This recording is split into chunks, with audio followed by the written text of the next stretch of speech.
Hi there. I had to do some more figures for my marker art class, and I thought, well, since yesterday, actually it was the day before yesterday, it was Steve Ditko's birthday, I would do one of my favorite Ditko characters, which is the Creeper.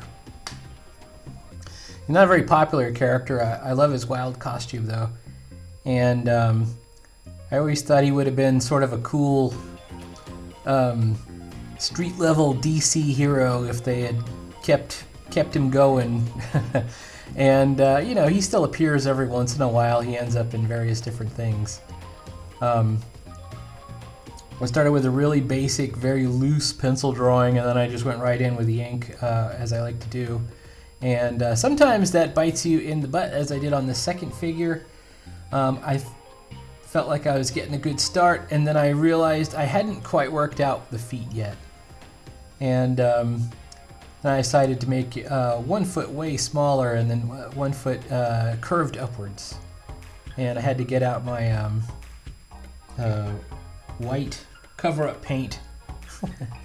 And the problem with that is it probably looks fine when you're working on an ink drawing, but the markers don't take to it that well, so that's fine.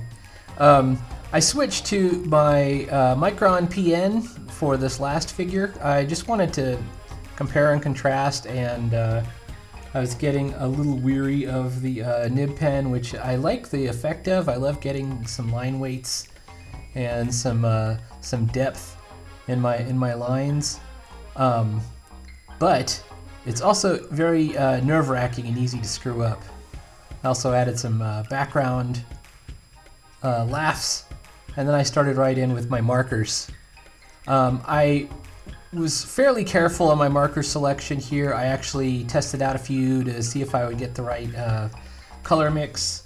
I believe it was a corn yellow and then like a light gold color was what I used. And then what you see me putting on here is, once again, lavender, or I like a lavender or some kind of transparent purple for my shadows, especially on a yellow figure like this. You've probably seen some of those videos about the person painting the banana in purple first and then going over it in yellow, and it has a more natural, you know, depth-filled look with color.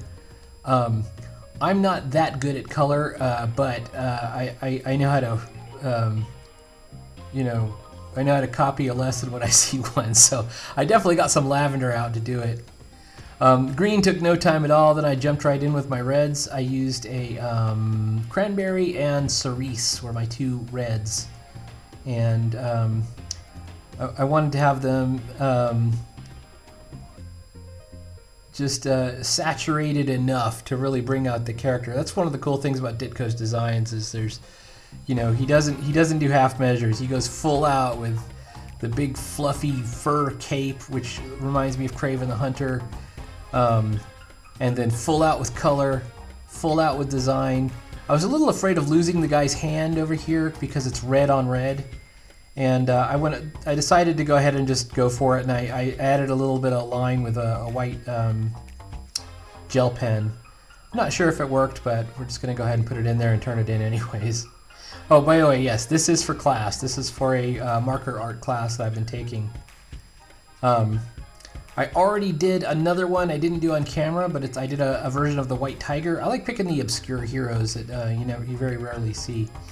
I also started logging what colors are in use. Oh, and by the way, check out what the cover-up paint did to the gray marker making kind of a halo around that foot. That's what the cover-up paint did. So the marker went on it, but it didn't go on it great. It's fine. It is what it is. Now I'm coloring the letters. I got a little worried as I was doing the letters. It's like, is it supposed to look like the flag of Italy or something like that? Because it was red and green and white at one point, and then I started filling in the other things over there. I don't know if I do the letters the same next time, but I figured I already had those colors out, so we were going to use them. All right.